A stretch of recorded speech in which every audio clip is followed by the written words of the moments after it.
because I need to be at a study session at 5:30, and I didn't find that out until after we made plans to do something. It sounds like you're having the week that I'm having.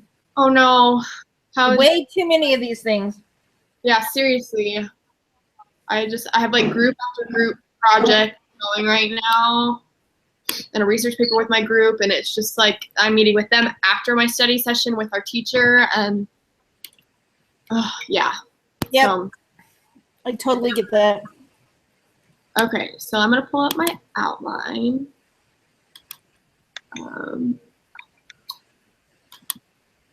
What order would you like to go in? Can I just go first just in case? But then I don't think it's that's fine. Super long, but let's see. Well, we're only supposed to have to talk for 4 minutes. Yeah, so it shouldn't be okay. Long anyway. Yeah, we'll be fine. Okay, outline 2. So I did mine on pulling up. I think it was just like assessment tools to use when you are teaching. So I wrote down like some of the common or like things that I thought would help me. Okay, here it is. So I did teaching skills and tools for family life education, and I talked about how I kind of listed like there's buzz groups, there's personal narratives, there's skill training, role playing, family councils, media, and then as well as so many more. But the main goal I said was to try to make sure that the audience is connected and involved. So for one of my classes last semester, we used the Teaching No Greater Call book, and it's like put out through the church or whatever. So I think it can be on your LDS tools on your phones or on your apps and stuff. But I like that book because it gave me a lot of different references and like ways to teach the class to help kids be engaged or whoever your audience is. Let's see. We did an activity where all the students had to go around the room and read questions on big white sheets of paper, and then we were asked what our fears were and define like what professionalism was and whatever the question was. And I thought that was really good to see like other people and what their thoughts were on the topic or whatever, or what their definition of something was. So me and Megan are going to do that for our workshop. I thought it was a great way to engage the class, and then also like just know what other people's preferences are to certain questions, whatever we ask. And it's a great way to warm up the audience, I feel like, to move around. Another one I said was the personal narrative, stories of life. So this helps ground abstract principles in reality. It helps have emotional quality that pulls at others' hearts rather than listening to them to like a boring lecture. It helps be personable and get a glimpse of the struggles from the family life educator as well. I think that's important to have that connection with your teacher in a forum so you're not like bored out of your mind.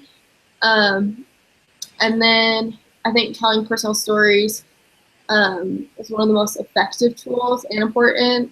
I wrote about how like us humans, we don't want to think we're the outcasts or that we're the only ones that are going through things, and it's nice to hear like someone else's little life story on whatever it is and see what they're going through and know that you're not alone. And I know I personally, like during testimony meetings and everything, and other people's personal stories, that's where I like get the most out of someone when they tell a personal story and I'm able to even relate to it in some form. And then I did movie clips and television clips. And I think that's in the book, I talked about a quote saying, students can identify or empathize more easily with the people in movies than they can with abstract concepts. And then before showing the clip, you talk about what they're going to be watching. Then after, you remember to reiterate what you just watched and ask what they got from it. And I think this is a great teaching tool because I know I like watching videos in class. I feel like it brings a different atmosphere depending on what you're watching. And it can provide humor and entertainment, and you learn something while watching it. And so I know that people also enjoy watching them, especially in lessons like Relief Society.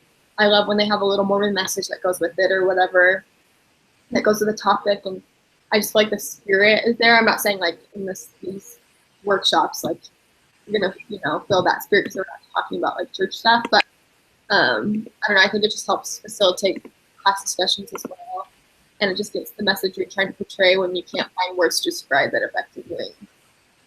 That was my outline. So that's what I talked on. But yep, that's it. I think that's a good outline. I can go next if that's okay. Okay.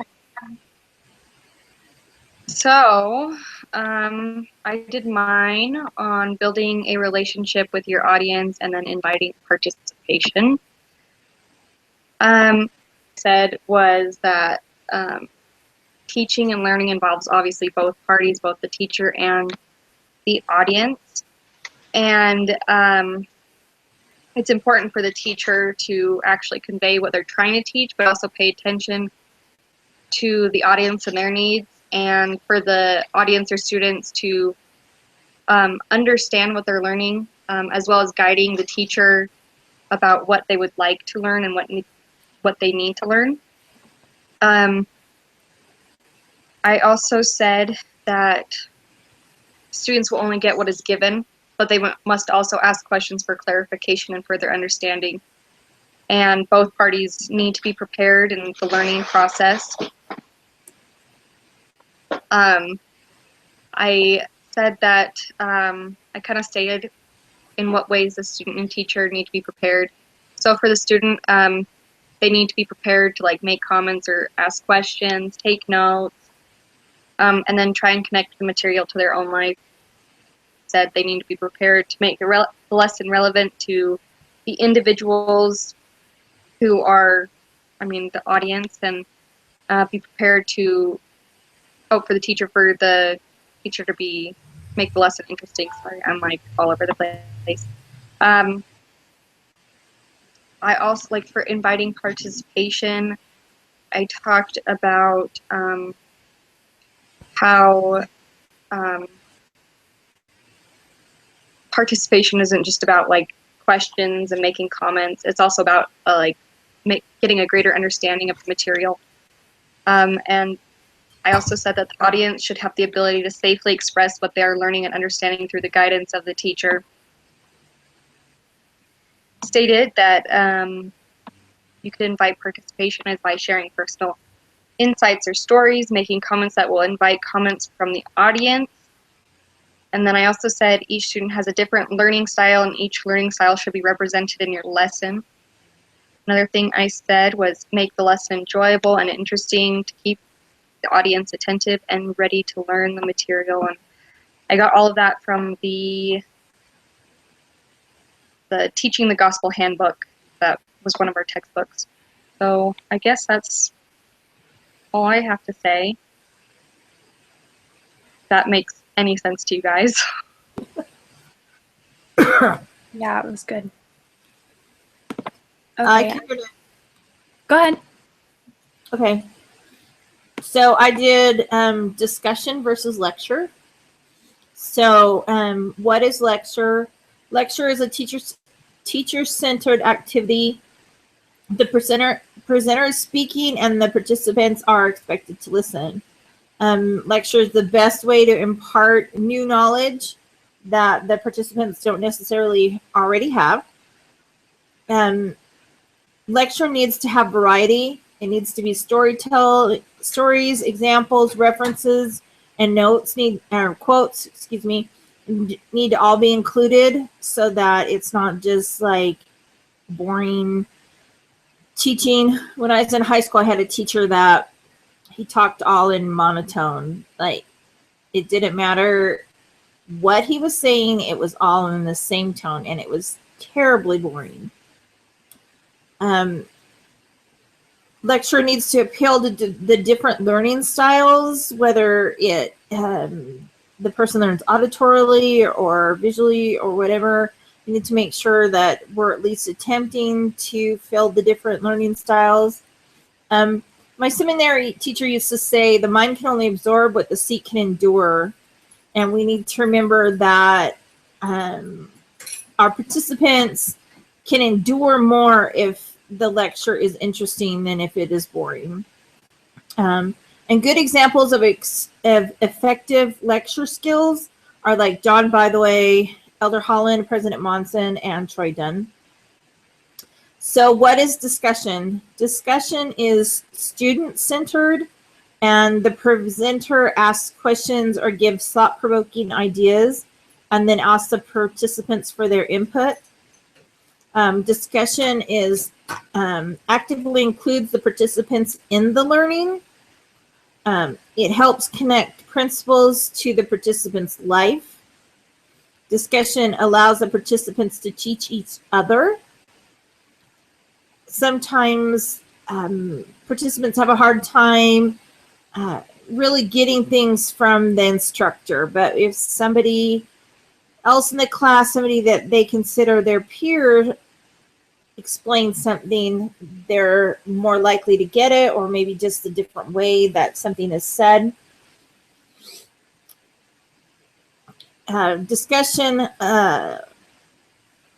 helps to assess the participants' understanding of the principles. As people are discussing things, as presenters, we can be more aware of whether they've understood what it was that we are trying to teach them, and whether there needs to be some adjustment.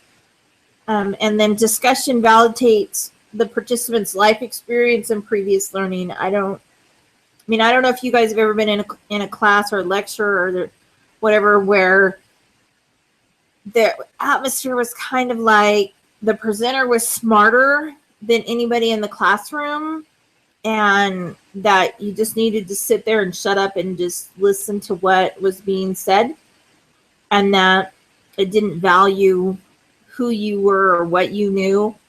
And I don't think anybody ever learns that way. So how can we encourage good discussion? We shouldn't be afraid as a presenter of a pregnant pause. You know, if it's quiet for a second while people are thinking, we should be able to be comfortable with that. We should ask good questions. We should acknowledge the value of the participants' comments. So when people say things, make sure we're reinforcing that was a good thought, or thank you for sharing, or something to show that we were paying attention to what they said and that we valued what they said. Take time to stop talking and allow time for their questions and comments. Discussion should be focused on the participants and not on the presenter. So that means you have to be quiet for a time at different points. So, and then what are good questions? Good questions encourage deeper thought. They help apply the learning. They respect the intelligence level of the participants. They don't feel like a trap to the participants. They take the discussion in the desired direction. And the type of questions that we can think of asking are open questions, closed questions, thought-provoking questions, questions that we don't necessarily want answered, but we just want the participants to think about, experiential questions about their experiences, factual questions where you're actually trying to get somebody to give you a particular fact, figure, or idea. And then, of course, it's important to have the participants' questions, to give them the opportunity to ask questions. So that's what I had. Okay, I'll go ahead and share mine then. I just kind of outlined each chapter of the textbook that we read this week, or the chapters that we read this week. So I started with designing effective instruction. So I talked about there being two types of instruction, which is oral and written. I talked about the importance of designing instruction based on principles that are already established, such as the component display theory.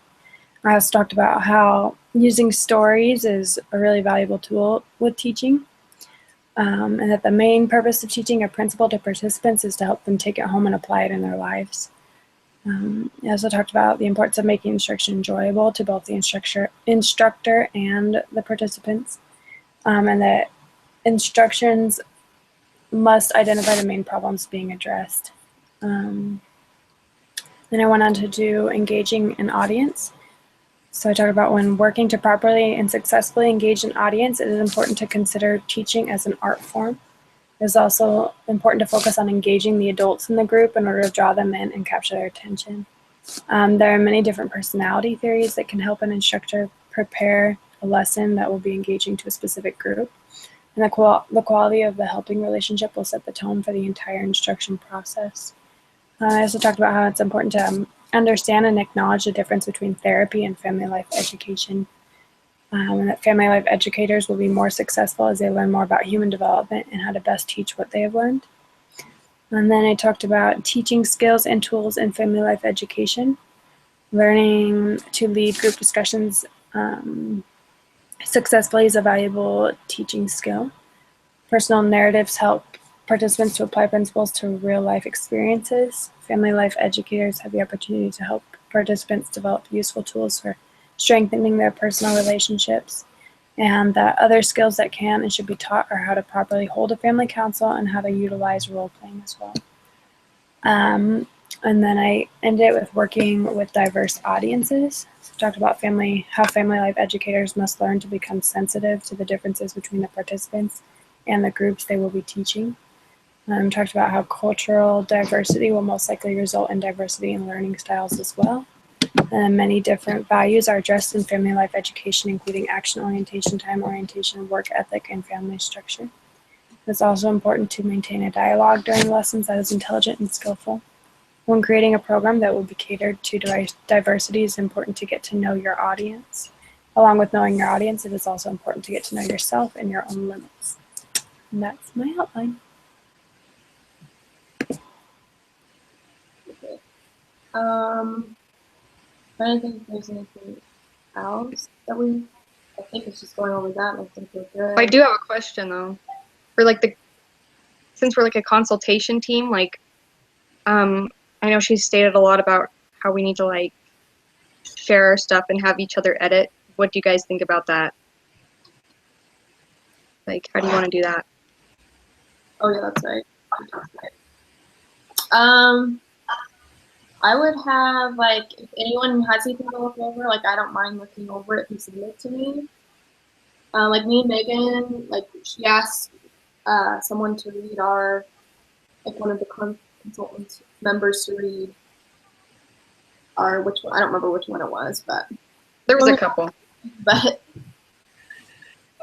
Well, my understanding is that everything that we're supposed to be editing each other's everything. okay. Okay. So I think maybe what we need to do is send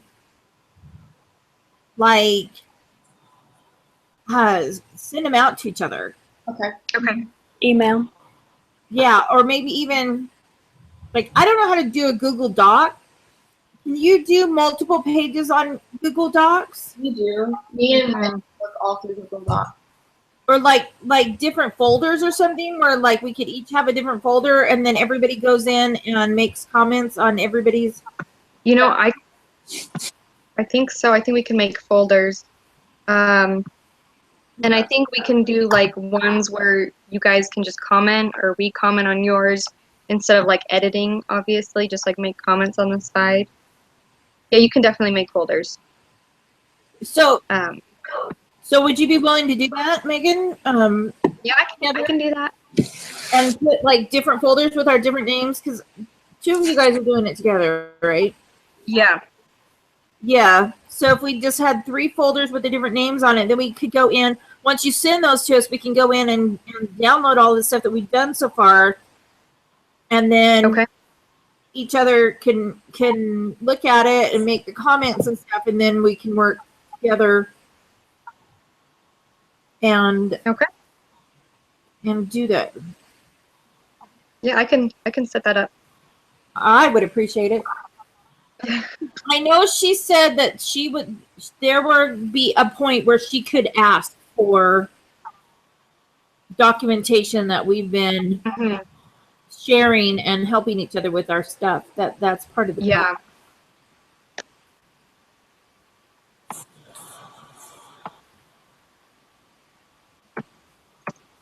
Yeah. So I can set that up, and I think we should be good from there. I'll let you know when it's all up.